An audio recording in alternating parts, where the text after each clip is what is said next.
Canara bank के चोरों को पुलिस ने किया गिरफ्तार। बीजापुर जिला मनगुड़ी ग्राम के कैनरा बैंक डकैती मामले में आरोपियों को पुलिस ने किया गिरफ्तार। आरोपी को आप सीसीटीवी में देख ही सकते हैं, जिसे लेकर आज बीजापुर जिला एसपी लक्ष्मण निंबर्गी ने एक प्रेस कॉन्फ्रेंस करके जानकारी दी। ಕಳೆದ ತಿಂಗಳು ಮಣ್ಣುಗುಳಿಯಲ್ಲಿ ಆದಂತಹ ಕೆನರಾ ಬ್ಯಾಂಕ್ ಕಳ್ಳತನ ಪ್ರಕರಣಕ್ಕೆ ಸಂಬಂಧಪಟ್ಟಂತೆ ಇವತ್ತಿನ ಪತ್ರಿಕಾಗೋಷ್ಠಿಯನ್ನು ಕರೆಯಲಾಗಿದೆ. ಈ ಪತ್ರಿಕಾಗೋಷ್ಠಿ ಇದು ಭಾಗ 1.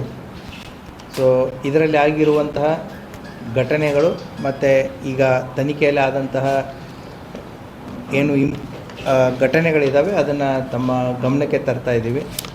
ದಿನಾಂಕ 23/5/2025 ಮತ್ತು 24/5/2025 ಈ 2 ದಿನಗಳು ಮಧ್ಯದಲ್ಲಿ ಮಣ್ಣುಗುಳಿಯಲ್ಲಿದ್ದಂತಹ ಬ್ಯಾಂಕಿನಲ್ಲಿ ಕಳ್ಳತನ ಆಗಿದೆ ಅಂತಂತೇಳಿ ಅವರ ಬ್ಯಾಂಕ್ ಮ್ಯಾನೇಜರು ಒಂದು ಕಂಪ್ಲೇಂಟನ್ನು ಕೊಟ್ಟಿದ್ದರು. ಬ್ಯಾಂಕ್ ಸೇಫ್ ಲಾಕರ್ ರೂಮನ್ನು ಒಳಗಡೆ ನುಗ್ಗಿ ಬ್ಯಾಂಕ್ನಲ್ಲಿದ್ದಂತಹ ಸುಮಾರು 53,26,00,000 ಮೌಲ್ಯದ 58 kg ಬಂಗಾರ ಮತ್ತು 5 ಲಕ್ಷ ರೂಪಾಯಿ ದುಡ್ಡು ಕಳ್ಳತನ ಆಗಿದೆ. ಸೊ ಯಾರು ಮಾಡಿದರೆ ಗೊತ್ತಿಲ್ಲ ಅಂತ ಹೇಳಿ ಬ್ಯಾಂಕ್ ಮ್ಯಾನೇಜರ್ ಒಂದು ಕಂಪ್ಲೇಂಟನ್ನು ಕೊಟ್ಟಿರ್ತಾರೆ.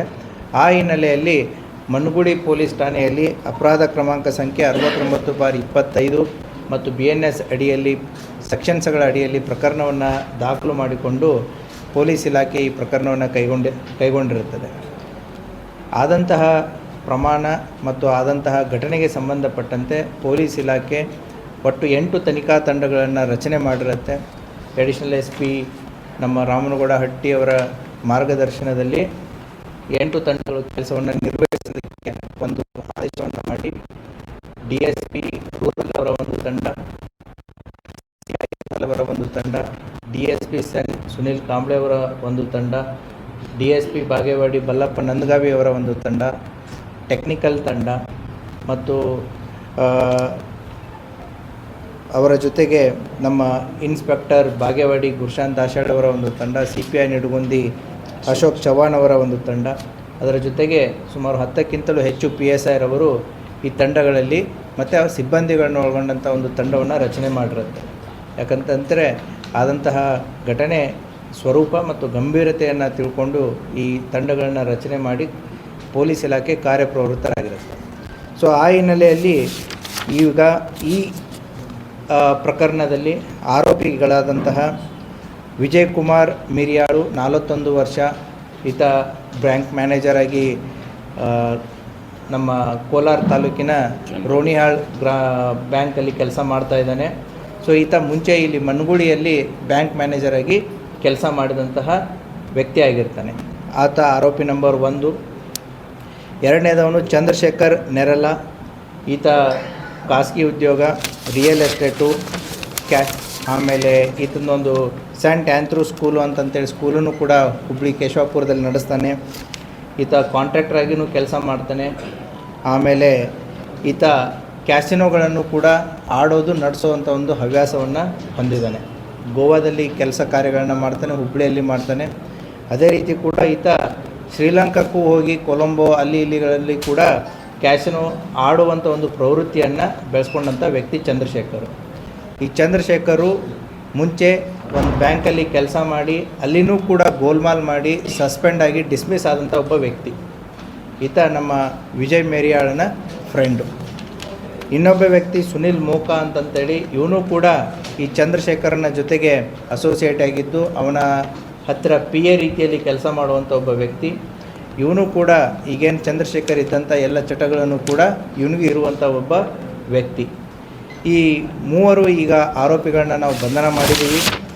ಈ 3 ಜನ ಆರೋಪಿಗಳಿಂದ ಅವರು ಕೃತ್ಯಕ್ಕೆ ಬಳಸಿದಂತಹ 2 ಕಾರುಗಳು, ಅದರ ಜೊತೆಗೆ ಅವರಿಂದ ರಿಕವರಿ ಆದಂತಹ ಸುಮಾರು 10.5 kg ಕರಗಿಸಿದ ಬಂಗಾರ ಮತ್ತು ಆಭರಣಗಳನ್ನು ಈ 3 ವ್ಯಕ್ತಿಗಳಿಂದ ವಶಪಡಿಸ್ಕೊಂಡಿದ್ದೀವಿ. ಸುಮಾರು 10,75,00,000 ವ್ಯಾಲ್ಯೂವಿನ ವಸ್ತುಗಳನ್ನು ಅವರಿಂದ ಈ 3 ಜನ ವ್ಯಕ್ತಿಗಳಿಂದ ವಶಪಡಿಸ್ಕೊಂಡಿದ್ದೀವಿ. ಈ ಪ್ರಕರಣದಲ್ಲಿ ಇನ್ನೂ ಹಲವಾರು ಆರೋಪಿಗಳು ಹೊರಗಿದ್ದು ಅವರಲ್ಲಿದ್ದಂತಹ ಮಾಲುಗಳನ್ನು ನಾವು ವಶಪಡಿಸಿಕೊಳ್ಳೋದು, ಅವ್ರನ್ನ ಪತ್ತೆ ಮಾಡೋದು ಮತ್ತು ವಶಪಡಿಸಿಕೊಳ್ಳುವುದು ಕೂಡ ಬಾಕಿ ಇದೆ. ಸೊ ಆ ಹಿನ್ನೆಲೆಯಲ್ಲಿ ಪೊಲೀಸ್ ಇಲಾಖೆ ಈಗ ಈ ಪ್ರಕರಣದಲ್ಲಿ ಮಾಡಿದವರು ಯಾರು ಅನ್ನೋದನ್ನು ಭೇದಿಸೋದರಲ್ಲಿ ಯಶಸ್ವಿಯಾಗಿದೆ. ಈ ಪ್ರಕರಣದಲ್ಲಿ ಇದ್ದಂತಹ ಆರೋಪಿಗಳನ್ನು ಪತ್ತೆ ಮಾಡಲಾಗಿದೆ ಮತ್ತು ಇನ್ನೂ ಉಳಿದ ಆರೋಪಿಗಳ ಬಗ್ಗೆ ಹೆಚ್ಚಿನ ತನಿಖೆಯನ್ನು ಕೈಗೊಂಡು ಅವರಿಂದನೂ ಕೂಡ ನಾವು ಇದನ್ನು ಏನು ಡಿವೈಡ್ ಮಾಡ್ಕೊಂಡಿದ್ದಾರೆ, ಹಂಚಿಕೊಂಡಿದ್ದಾರೆ. ಸೊ ಅವರಿಂದನೂ ಕೂಡ ನಾವು ಆಭರಣಗಳನ್ನು ವಶಪಡಿಸಿಕೊಳ್ಳುವಂಥ ಕಾರ್ಯ ಇನ್ನೂ ಇದೆ. ಸೊ ಆದಷ್ಟು ಬೇಗನೆ ಕೂಡ ಉಳಿದಂಥ ಆರೋಪಿಗಳನ್ನು ಪತ್ತೆ ಮಾಡಿ ಪ್ರಕರಣದಲ್ಲಿರುವಂತಹ ಉಳಿದಂಥವ್ರನ್ನ ಕೂಡ ಆದಷ್ಟು ಬೇಗನೆ ಕ್ರಮ ಕೈಗೊಳ್ಳುವಂಥ ವಿಶ್ವಾಸ ಪೊಲೀಸ್ ಇಲಾಖೆಯಲ್ಲಿದೆ. ನೀವು ಕೇಳುವಂಥ ಕೆಲವು ಪ್ರಶ್ನೆಗಳಿಗೆ ನಾನೇ ಮೊದಲು ಕೆಲವೊಂದಿಷ್ಟು ಉತ್ತರಗಳನ್ನು ಕೊಡ್ತೀನಿ. ಸೊ ಇದು ಸುಮಾರು ತಿಂಗಳುಗಳಿಂದ ಪ್ಲ್ಯಾನ್ ಮಾಡಿದ್ದಾರೆ. ಫೆಬ್ರವರಿ ತಿಂಗಳಿಂದಲೇ ಇದನ್ನು ಪ್ಲ್ಯಾನ್ ಮಾಡಿದ್ದಾರೆ. ಯಾವ ರೀತಿ ಇದನ್ನು ಮಾಡಬೇಕು, ಎಕ್ಸಿಕ್ಯೂಟ್ ಮಾಡಬೇಕು ಅನ್ನೋದನ್ನು ಹಲವಾರು ಬಾರಿ ಚರ್ಚಿಸಿದ್ದಾರೆ. ಹಲವಾರು ಬಾರಿ ಇವರು ಮನಗುಳಿಗೂ ಕೂಡ ಬಂದು ಹೋಗಿದ್ದಾರೆ. ಅಲ್ಲಿ ಇದ್ದಂಥ ಏರಿಯಾವನ್ನು ಪೂರ್ತಿ ಸ್ಟಡಿ ಮಾಡಿದ್ದಾರೆ. ಎಲ್ಲೆಲ್ಲಿ CCTVಗಳಿವೆ, ನಾವು ಯಾವ ದಾರಿಯಲ್ಲಿ ಬರಬೇಕು, ಯಾವ ರೂಟಲ್ಲಿ ಹೋಗಬೇಕು, ಯಾವ ರೀತಿ ಮಾಡಬೇಕು ಅನ್ನೋದನ್ನು ಕೂಡ ಅವರು ಹಲವಾರು ತಿಂಗಳುಗಳಿಂದ ಅದನ್ನು ಸ್ಟಡಿ ಮಾಡಿದ್ದಾರೆ. ಆಮೇಲೆ ಇದನ್ನು ಬ್ಯಾಂಕಲ್ಲಿದ್ದಂಥ ಕೀಸ್ಗಳನ್ನು ಈ ವಿಜಯ್ ಏನಿದ್ದಾನೆ ಪ್ರೀವಿಯಸ್ ಮ್ಯಾನೇಜರು, ಆತ ಮೇದಲ್ಲಿ ಟ್ರಾನ್ಸ್ಫರ್ ಆಗ್ತಾನೆ. ಮನಗುಳಿಯಲ್ಲಿ ಮೇ 9ರವರೆಗೂ ಕೆಲಸ ಮಾಡಿದ್ದಾನೆ. ತದನಂತರ ಅಲ್ಲಿಂದ ವರ್ಗಾವಣೆಯಾಗಿ ರೂನಿಯಾಳ್ ಬ್ರಾಂಚಿಗೆ ಹೋಗಿದ್ದಾನೆ. ಅವನು ಹೋಗೋಕ್ಕಿಂತ ಮುಂಚೆನೇ ಮಾರ್ಚ್ ಮತ್ತು ಏಪ್ರಿಲ್ ತಿಂಗಳಲ್ಲಿ ಈ ಬ್ಯಾಂಕಿನ ಕೀಸ್ಗಳಿಗೆ ಏನಿರ್ತವೆ, ಈ ಕೀಸ್ಗಳನ್ನು ಈ ಆರೋಪಿಗಳಿಗೆ ಕೊಟ್ಟು ಅವುಗಳನ್ನು ಡುಪ್ಲಿಕೇಟ್ ಕೀಗಳನ್ನು ಮಾಡಿಸಿದ್ದಾರೆ. ಸೊ ಆ ಡುಪ್ಲಿಕೇಟ್ ಕೀಗಳು ಕೂಡ ವರ್ಕ್ ಆಗುತ್ತೋ ಇಲ್ಲೋ ಅನ್ನೋದಕ್ಕೆ ಕೂಡ ಹಲವಾರು ಬಾರಿ ಅದನ್ನು ಟೆಸ್ಟ್ ಆ್ಯಂಡ್ ಟ್ರಯಲ್ ಮಾಡಿದ್ದಾರೆ. ಸೊ ಯಾವಾಗ ಸಕ್ಸಸ್ ಆಗಿದೆ ವೇಟ್ ಮಾಡಿದ್ದಾರೆ. ಏನು ಅಂತಂದರೆ ಇದ್ದಂತಹ ಈ ವಿಜಯ್ ಮ್ಯಾನೇಜರ್ ಏನಿದ್ದಾನೆ ಆತ ವರ್ಗಾವಣೆ ಆಗಿ ಹೋಗೋವರೆಗೂ ಕೂಡ ಕಾಯ್ದಿದ್ದಾರೆ. ಅಂದರೆ ನಾಳೆ ಇದು ಅವನ ಮೇಲೆ ಬರಬಾರ್ದು, ಯಾಕಂದರೆ ರೆಸ್ಪಾನ್ಸಿಬಿಲಿಟಿ ಅವನ ಮೇಲೆ ಇರುತ್ತೆ ಅಂತಂಥೇಳಿ ಅವನ ಮೇಲೆ ಬರಬಾರ್ದು. ಸೊ ಹೊಸ ಸೆಟಪ್ ಏನು ಬರುತ್ತೆ ಅವ್ರ ಮೇಲೆ ಬರಲಿ ಅನ್ನುವಂಥ ಒಂದು ಸಂದರ್ಭ ಸಮಯಾವಕಾಶಕ್ಕೆ ಕಾಯ್ದಿದ್ದಾರೆ. ಇನ್ನು ಮೇ 9ನೇ ತಾರೀಕು ಟ್ರಾನ್ಸ್ಫರಾಗಿ ಹೋಗ್ತಾನೆ. ಅವ್ರ ಜೊತೆಗೆ ಇನ್ನೂ ಕೆಲವೊಂದಿಷ್ಟು ಸಿಬ್ಬಂದಿಗಳು ಅಲ್ಲಿಂದ ಟ್ರಾನ್ಸ್ಫರ್ ಆಗ್ತಾರೆ. ಹೊಸ ಸೆಟಪ್ ಬರುತ್ತೆ. ಹೊಸ ಸೆಟಪ್ ಬಂದ ಮೇಲೆ ಇದೇನು 4 Saturday Sunday ಇರುತ್ತೆ. ಸೊ ಜನ ಇರಲ್ಲ ಆ ಟೈಮಲ್ಲಿ ಅಂತಂತ ಹೇಳಿ ಸೊ ಆ ಸಂದರ್ಭದಲ್ಲಿ ಮಾಡಿದರೆ ಸೊ ಹೋದ ಹಳೆ ಮ್ಯಾನೇಜರ್ ಮೇಲೆ ಬರುವಂಥ ಸಾಧ್ಯತೆಗಳು ಕಡಿಮೆ, ಹೊಸ ಸೆಟಪ್ ಮೇಲೆ ಬರಲಿ ಅಂತಂತ ಹೇಳಿ ಆ ಡೈರೆಕ್ಷನ್ದಲ್ಲಿ ಇದನ್ನು ಮೇ 23 ಮತ್ತು 24ನೇ ತಾರೀಕಿಗೆ ಎಕ್ಸಿಕ್ಯೂಟ್ ಮಾಡುವಂಥ ಒಂದು ಪ್ಲ್ಯಾನನ್ನು ಮಾಡ್ತಾರೆ. ಮೇ 23ನೇ ತಾರೀಕು ಕೂಡ ಅವರು ಅಲ್ಲಿ ಚಲನವಲನಗಳು ಓಡಾಡಿದ್ದನ್ನು ನಮಗೆ ಸಾಕಷ್ಟು ಕುರುಹುಗಳಿದ್ದಾವೆ. ಅವರು ಮೇ 23ನೇ ತಾರೀಕಿನೇ ಮಾಡಬೇಕನ್ನುವಂಥ ಒಂದು ಆಶಾಭಾವನೆಯಲ್ಲಿರ್ತಾರೆ. ಅವತ್ತು RCB ಮತ್ತು ಏನು ನಮ್ಮ ಸನ್ರೈಸರ್ಸ್ ಹೈದರಾಬಾದ್ ಮ್ಯಾಚ್ ಇರುತ್ತೆ. ಸೊ ಹಾಗಾಗಿ ಹೊರಗಡೆ ಜನರ ಓಡಾಟ ಸಾಕಷ್ಟು ಇರುತ್ತೆ, ಹುಡುಗರ ಓಡಾಟ ಜಾಸ್ತಿ ಇರುತ್ತೆ. ಸೊ ಅನ್ಫಾರ್ಚುನೇಟ್ಲಿ ಅವತ್ತು ಮಳೆನೂ ಆಗಲ್ಲ ಮತ್ತು ಆ ಮ್ಯಾಚನ್ನು RCB ಸೋಲುತ್ತೆ. ಸೊ ಆ ಹಿನ್ನೆಲೆಯಲ್ಲಿ RCB ಸೋತಿದ್ದಕ್ಕೆ ಮಳೆ ಬರದೇ ಇದ್ದದಕ್ಕೋಸ್ಕರ ಸೊ ಅವತ್ತಿನ ಪ್ಲ್ಯಾನನ್ನು ಅವರು ಪೋಸ್ಟ್ಪೋನ್ ಮಾಡ್ತಾರೆ. ಒಂದು ವೇಳೆ RCB ಗೆದ್ದು ಅಲ್ಲಿ ಪಟಾಕ್ಷಿಗಳ ಸಂಭ್ರಮ ಆಗಿದ್ದರೆ ಆ ಸೌಂಡಲ್ಲಿ ಒಳಗಡೆ ನುಗ್ಗಬೇಕು ಅನ್ನೋದು ಅವ್ರದ್ದು ಪ್ಲ್ಯಾನ್ ಆಗಿರುತ್ತೆ. ಸೊ ಹಾಗಾಗಿ 23ನೇ ತಾರೀಕು ಈ ಎರಡೂ ವಿಚಾರಗಳಿಂದ ಅದನ್ನು ಪೋಸ್ಟ್ಪೋನ್ ಮಾಡ್ತಾರೆ. 24ನೇ ತಾರೀಕನ್ನು ಆಯ್ಕೆ ಮಾಡ್ಕೋತಾರೆ. ಅದು ಶನಿವಾರ. ಅವತ್ತು ಕೂಡ ರಜೆ ಇರುತ್ತೆ. ಮತ್ತು ಇವರಿಗೆ ಎಲ್ಲೆಲ್ಲಿ CCTVಗಳಿರ್ತವೆ, ಏನಿರ್ತವೆ ಅನ್ನೋದೆಲ್ಲ ಗೊತ್ತಿರುತ್ತೆ. ಅವುಗಳನ್ನು ಎಲ್ಲ ಡೈವರ್ಟ್ ಮಾಡಿ ಇಟ್ಟಿರ್ತಾರೆ. ಸೊ ಅಷ್ಟೇ ಅಲ್ಲದೆ ಕೂಡ ಅಲ್ಲಿ ಹೈ ಮಾಸ್ಕ್ ಲೈಟ್ ಇರುತ್ತೆ. ಹೈ ಮಾಸ್ಕ್ ಲೈಟದ್ದನ್ನು ಕೂಡ ಇವರು ಕೇಬಲನ್ನು ಕಟ್ ಮಾಡಿ ಅದನ್ನು ಆಫ್ ಮಾಡಿರ್ತಾರೆ. ಸೊ 24ನೇ ತಾರೀಕು ಅವರು ಬಂದಂಥ ದಾರಿಗಳು, ಹೋದಂಥ ದಾರಿಗಳು, ಸೊ ಏನೇನು ಮಾಡಬೇಕು, ತಮ್ಮ ಇರುವಿಕೆಯನ್ನು ಯಾವ ರೀತಿ ಅದನ್ನು ಮುಚ್ಚಿಡಬೇಕು, ಎಲ್ಲ ರೀತಿಯಿಂದ ಅವರು ಪ್ರಯತ್ನಗಳನ್ನು ಮಾಡಿರ್ತಾರೆ.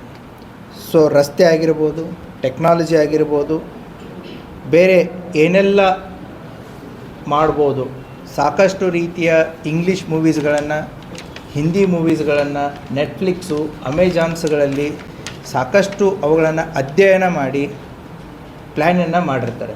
ಸೊ ಯಾವ ರೀತಿ ನಾವು ಪೊಲೀಸರಿಂದ ತಪ್ಪಿಸ್ಕೊಳ್ಬೋದು ಅಂತಂದು ಅವರ ವೇಷಭೂಷಣಗಳನ್ನು ಕೂಡ ಅವರು ಡಿಸೈಡ್ ಮಾಡಿರ್ತಾರೆ. ಯಾವ ವ್ಯಕ್ತಿಗೆ ಯಾವ ರೀತಿಯಾದಂಥ ವೇಷಭೂಷಣಗಳನ್ನು ಹಾಕಬೇಕು, ಹೇಗೆ ಹಾಕಬೇಕು. ಸೊ ಪ್ರತಿಯೊಂದನ್ನು ಮಾಸ್ಕು, ಹೆಲ್ಮೆಟ್ಟು, ಮರೀಚಿಕೆಗಳನ್ನು ಯೂಸ್ ಮಾಡ್ತಾರೆ. ಸೊ ಯೂಸ್ ಮಾಡಿ ಎಲ್ಲಿಯೂ ಕೂಡ ಕುರುಹುಗಳು ಬರಬಾರ್ದು ಅನ್ನೋವಂಥ ಒಂದು ಇದರಲ್ಲಿ ಪ್ಲ್ಯಾನನ್ನು ಮಾಡಿರ್ತಾರೆ. ಅಷ್ಟೇ ಅಲ್ಲದೆ ಇಲ್ಲಿ ವೆಹಿಕಲ್ಸ್ಗಳನ್ನು ಯಾವ ರೀತಿ ಯೂಸ್ ಮಾಡಬೇಕು ಅನ್ನೋದನ್ನು ಕೂಡ ಅವರು ಮೊದಲೇ ಪ್ರೀ ಪ್ಲ್ಯಾನ್ ಮಾಡಿದ್ದಾರೆ. ಸೊ ಇಲ್ಲಿ ಒಂದು ಟ್ರಕ್ಕನ್ನೇ ಯೂಸ್ ಮಾಡಿದ್ದಾರೆ. ಇಲ್ಲಿ ಓಡಾಡೋದಕ್ಕೆ ಟೂ ವೀಲರ್ಸ್ಗಳನ್ನ ಯೂಸ್ ಮಾಡಿದ್ದಾರೆ. ಸೊ ಆ ಟ್ರಕ್ಗಳಲ್ಲಿ ಈ ಟೂ ವೀಲರ್ಸ್ಗಳನ್ನು ಸಾಗಿಸಿದ್ದಾರೆ. ಸೊ ದ್ಯಾಟ್ ಆ ಟೂ ವೀಲರ್ಸ್ಗಳು ಎಲ್ಲಿ ಹೋಯ್ತು, ಏನು ಮಾಡ್ತು ಅನ್ನೋದನ್ನು ಗೊತ್ತಾಗಬಾರ್ದು ಅಂತಂದು. ಸೊ ಈ ರೀತಿಯಾದಂತಹ ಅಂದರೆ ಈ ಮೂವೀಸ್ಗಳ ಪರಿಣಾಮ, ನೆಟ್ಫ್ಲಿಕ್ಸು, ಅಮೆಜಾನ್ಸ್ಗಳಲ್ಲಿ ಬರುವಂತಹ ಕ್ರೈಮ್ ಸ್ಟೋರೀಸ್ಗಳು, ಇವುಗಳನ್ನು ಎಲ್ಲವನ್ನು ನೋಡಿ ಮಾಡಿ ಇದನ್ನು ಸರಿಯಾದಂಥ ಒಂದು ಪ್ಲ್ಯಾನನ್ನು, ಸಿದ್ಧತೆಯನ್ನು ಮಾಡ್ಕೊಂಡಿದ್ದಾರೆ. ಅದೇ ರೀತಿ ನೀವು ಪ್ರಶ್ನೆಗಳನ್ನು ಕೇಳಿದ್ದೀರಾ, ಬ್ಲ್ಯಾಕ್ ಮ್ಯಾಜಿಕ್ ಮಾಡಿದ್ದಾರೆ ಸರ್, ಬ್ಲ್ಯಾಕ್ ಮ್ಯಾಜಿಕ್ ಮಾಡಿದ್ದಾರೆ, ಯಾಕೆ, ಏನು, ಎಂತ ಅಂತಂತೇಳಿ. ಅದಕ್ಕೂ ಕೂಡ ತಾವು ಸ್ಟಾರ್ಟಿಂಗಲ್ಲಿ ಹಲವಾರು ಪ್ರಶ್ನೆಗಳನ್ನು ಕೇಳಿದ್ರಿ. ಈ ಬ್ಲ್ಯಾಕ್ ಮ್ಯಾಜಿಕ್ ಮಾಡಿದ್ದನ್ನು ಕೂಡ ಇವರು ಬೇರೆ ಬೇರೆ ರಾಜ್ಯಗಳಲ್ಲಿ ಆದಂತಹ ಬ್ಯಾಂಕ್ ಅಫೆನ್ಸಸ್ಗಳು ಯಾವ ರೀತಿ ಇತ್ತು, ಏನಿತ್ತು, ಅವುಗಳನ್ನು ಕೂಡ ಇವರು ಅಧ್ಯಯನ ಮಾಡಿದ್ದಾರೆ.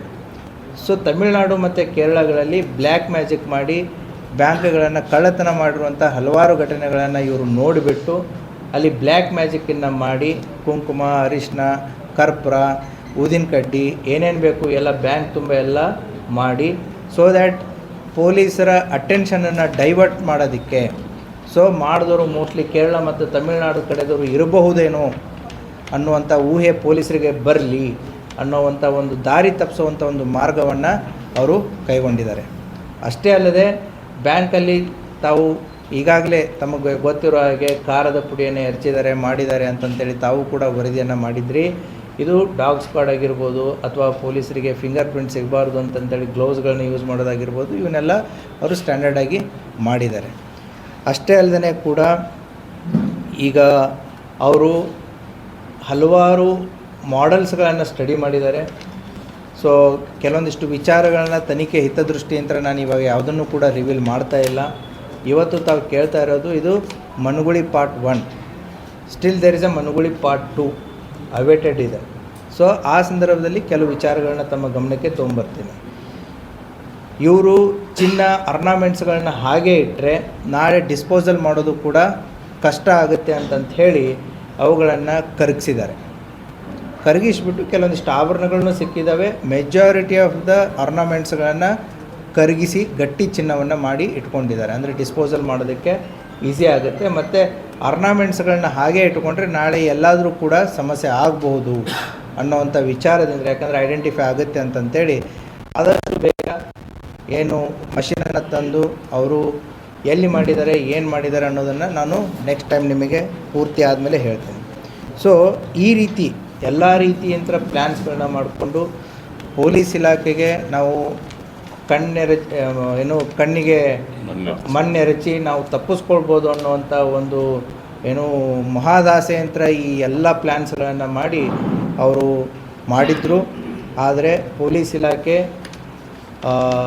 ನಮ್ಮ ವಿಜಯಪುರ ಜಿಲ್ಲಾ ಪೊಲೀಸ್ ಇದೆ, ಇದು ಕೇವಲ ಮನುಗುಳಿ ಪ್ರಕರಣ ಅಲ್ಲ, ಇದು ಇಡೀ ಜಿಲ್ಲೆಯ ಪೊಲೀಸ್ ಪ್ರಕರಣ ಅಂತಂತ ಹೇಳಿ ಇಡೀ ಜಿಲ್ಲೆ ಎಲ್ಲ ಅಡಿಷ್ನಲ್ SP ಇಬ್ಬರು ಆಗಿರ್ಬೋದು, ನಮ್ಮ ಎಲ್ಲ 5 DYSPಗಳಾಗಿರ್ಬೋದು, ಮತ್ತು ಜಿಲ್ಲೆ ಎಲ್ಲ ಇನ್ಸ್ಪೆಕ್ಟ್ರು, PSI ಅವರ ಜೊತೆಗೆ ನಮ್ಮ ಎಲ್ಲ ಸಿಬ್ಬಂದಿ ವರ್ಗದವರು ಕಳೆದ 1 ತಿಂಗಳಿಂದ ಹಗಲು ರಾತ್ರಿ ಇದನ್ನು ಶ್ರಮಿಸಿ ಇದು ಯಾವುದೇ ಕಾರಣಕ್ಕೂ ನಾವು ಬಿಡಲೇಬಾರ್ದು ಅನ್ನೋವಂಥ ಒಂದು ಹಠದಿಂದ ಇದೊಂದು ಪ್ರಯತ್ನ ಮಾಡಿದ್ದಾರೆ. ಅವರ ಪ್ರಯತ್ನದ ಫಲವಾಗಿ ಇವತ್ತು ಆರೋಪಿಗಳು ಪತ್ತೆ ಆಗಿದ್ದಾರೆ. ಮತ್ತು ಈ ಪ್ರಕರಣದಲ್ಲಿ ಇನ್ನೂ ಸಾಕಷ್ಟು ಕೆಲಸಗಳು ಬಾಕಿ ಇದೆ. ಅದೇ ರೀತಿಯೂ ಕೂಡ ನಮ್ಮ ಪೊಲೀಸ್ ಇಲಾಖೆಯ ಹಿರಿಯ ಅಧಿಕಾರಿಗಳು, DGP ಸರ್ ಅವರಾದಂಥ ಸಲೀಂ ಸರ್ ಆಗಿರ್ಬೋದು, ನಮ್ಮ ADG L&O ಆದಂಥ ಹಿತೇಂದ್ರ ಸರ್ ಅವರಾಗಿರ್ಬೋದು, ಮತ್ತು ನಮ್ಮ ಬೆಳಗಾವಿ IGP ಸರ್ ಅವರಾಗಿದ್ದರು, ನಮಗೆ ಸೂಕ್ತವಾದಂಥ ಮಾರ್ಗದರ್ಶನವನ್ನು ಕೊಟ್ಟು ಅವರು ಅಡ್ವೈಸ್ ಮಾಡಿದ್ದು ಇಷ್ಟೇ. ಇದು ಅಮೌಂಟನ್ನು ಕೇಳ್ಪಟ್ಟು ಶಾಕ್ ಆಗಿರೋದು. ಎರಡನೇದ್ದು ಅವರು ಅಡ್ವೈಸ್ ಮಾಡಿರೋದು ಇಂಥ ಅವಕಾಶಗಳು ಕಡಿಮೆ ಸರ್ವಿಸಲ್ಲಿ. ಸೊ ಇಂಥ ಪ್ರಕರಣಗಳನ್ನ ನೀವು ಪತ್ತೆ ಮಾಡಿದರೆ ಪೊಲೀಸ್ ಇಲಾಖೆಗೆ, ರಾಜ್ಯಕ್ಕೆ, ಸರ್ಕಾರಕ್ಕೆ ನೀವು ಹೆಸರು ತಂದು ಕೊಡ್ತೀರಾ, ಚೆನ್ನಾಗಿ ಕೆಲಸ ಮಾಡಿ ಅಂತಂತ ಹೇಳಿ ಸುಮಾರು 1 ತಿಂಗಳಿಂದ ಮಾರ್ಗದರ್ಶನವನ್ನು ಮಾಡಿ ಈ ಕೆಲಸ ಸಕ್ಸಸ್ ಆಗೋದಕ್ಕೂ ಕೂಡ ಅವರು ಕೂಡ ಕಾರಣೀಭೂತರಾಗಿರ್ತಾರೆ. ಪರ್ಟಿಕ್ಯುಲರ್ಲಿ ನಮ್ಮ IGP ಚೇತನ್ ಸಿಂಗ್ ರಾಥೋರ್ ಸರ್ ಅವರು ಕೂಡ ಪ್ರತಿದಿನ ಈ ಪ್ರಕರಣಕ್ಕೆ ಸಂಬಂಧಪಟ್ಟಂತೆ ಬೆಳಿಗ್ಗೆ ಸಾಯಂಕಾಲವರೆಗೂ ಎಲ್ಲ ತನಿಖಾ ತಂಡದವರ ಜೊತೆಗೆ ನಿರಂತರವಾದಂಥ ಸಂಪರ್ಕವನ್ನು ಇಟ್ಕೊಂಡು ಯಾವುದೇ ರೀತಿಯಾದಂತಹ ತನಿಖಾ ತಂಡಕ್ಕೆ ಪ್ರೆಷರ್ ಫಾರ್ಮ್ ಆಗಲಾರ್ದೇ ಅದನ್ನು ಒಂದು ವೈಜ್ಞಾನಿಕ ರೀತಿಯಲ್ಲಿ ಒಂದು ಲಾಜಿಕಲ್ ಎಂಡಿಗೆ ಕರ್ಕೊಂಡು ಹೋಗುವಂಥ ಒಂದು ಇದಕ್ಕೆ ಪೊಲೀಸ್ ಇಲಾಖೆ ಎಲ್ಲ ಹಿರಿಯ ಅಧಿಕಾರಿಗಳು ಕೂಡ ಇದಕ್ಕೆ ಕಾರಣೀಭೂತರಾಗಿದ್ದಾರೆ. ಸೊ ಆ ಹಿನ್ನೆಲೆಯಲ್ಲಿ ತಾವು ಕೂಡ ಮಾಧ್ಯಮದವರು ಕೂಡ ನಮ್ಮ ಪೊಲೀಸ್ ಇಲಾಖೆಯ ಜೊತೆಗೆ ಸಾಕಷ್ಟು ರೀತಿಯಲ್ಲಿ ಹಲವಾರು ರೀತಿಯಲ್ಲಿ ಸಹಕರಿಸಿದ್ದೀರ. ಈ ಪ್ರಕರಣ ಪತ್ತೆ ಆಗೋದಕ್ಕೂ ಕೂಡ ನೀವು ಕಾರಣೀಭೂತರಾಗಿರ್ತೀರ. ಆ ಹಿನ್ನೆಲೆಯಲ್ಲಿ ಎಲ್ಲರಿಗೂ ಕೂಡ ಧನ್ಯವಾದಗಳನ್ನ ತಿಳಿಸುತ್ತೆ. ಅದೇ ರೀತಿ ಈ ತನಿಖೆಯಲ್ಲಿ ಇನ್ವಾಲ್ವ್ ಆದಂಥ ಎಲ್ಲ ಸಿಬ್ಬಂದಿವರೆಗೂ ಒಬ್ಬ ಪೊಲೀಸ್ ಕಾನ್ಸ್ಟೇಬಲ್ ಹಿಡ್ಕೊಂಡು SP ಅವ್ರಿಗೂ ಕೂಡ ಇದರಲ್ಲಿ ಕೆಲಸ ಮಾಡಿದ್ದಾರೆ. ಅವರ ಪ್ರತಿಯೊಂದು ಎಫರ್ಟನ್ನು ಪೊಲೀಸ್ ಇಲಾಖೆ ಅಪ್ರಿಷಿಯೇಟ್ ಮಾಡುತ್ತೆ, ಐಡೆಂಟಿಫೈ ಮಾಡುತ್ತೆ, ಅವರ ಕಾರ್ಯವನ್ನು ಶ್ಲಾಘಿಸುತ್ತೆ. ಸೊ ಫಾರ್ ನೀವು ಕೇಳಿರೋದು ಇದು part 1, part 2 is still awaited. Thank you.